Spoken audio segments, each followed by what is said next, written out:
আচ্ছা দাদা, তোমার ভ্যালেন্টাইন্স ডের কি প্ল্যান? ভ্যালেন্টাইন্স ডে কি প্ল্যান আমার?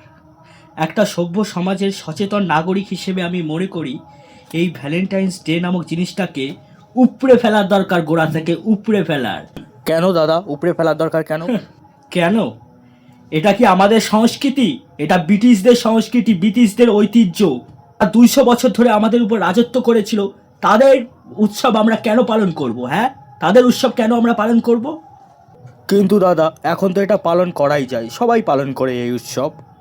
তোমাদের মতো দেশদ্রোহী মানুষদের কাছে ওটা উৎসব হতে পারে, তোমরা ভুলে যেতে পারো, কিন্তু আমার মতো বিচক্ষণ এবং বুদ্ধিজীবী মানুষ এটা এটা মেনে নিতে পারে না।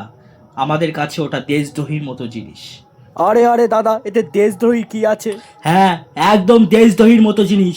তুমি একটা দেশদ্রোহী। আর ভ্যালেন্টাইন্স ডের দিন কিভাবে সমাজটা দূষিত হয়, চারিদিক কি সব পড়ে থাকে, তুমি কি জানো না সেটা? পার্কে কি কি কাজ হয় সেদিন? তুমি কি দেখেছো পার্কে কি কি কাজ হয়? কি কাজ হয়? আর তুমি কি গিয়েছো পার্কে দেখতে? আমি গিয়েছি কিনা পার্কে দেখতে? গিয়েছিলাম তো একবার দেখতে, কিন্তু সিকিউরিটি গার্ড গার্লফ্রেন্ড ছাড়া ঢুকতে দেয়নি, তাই আর ঢুকতে পারিনি। কিন্তু লুকিয়ে লুকিয়ে দেখার চেষ্টা করছিলাম। একবার কি হয়েছিল সেটা তোমাকে আমি, দাঁড়াও দাঁড়াও, একটা কল আসছে দেখছি।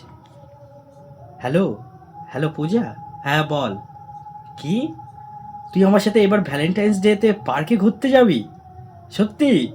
হ্যাঁ হ্যাঁ, ঠিক আছে। কোন দিন যাবি, কখন যাবি, তাড়াতাড়ি বল। হ্যাঁ হ্যাঁ হ্যাঁ, আমি যাবো। আমি পুরো দিন ফাঁকা, তোর জন্য আমি সব দিন পুরো দিন আরে ফাঁকা। আরে, কি সব এসব? দাদা, তুমি কি বলছিলে একটু আগে?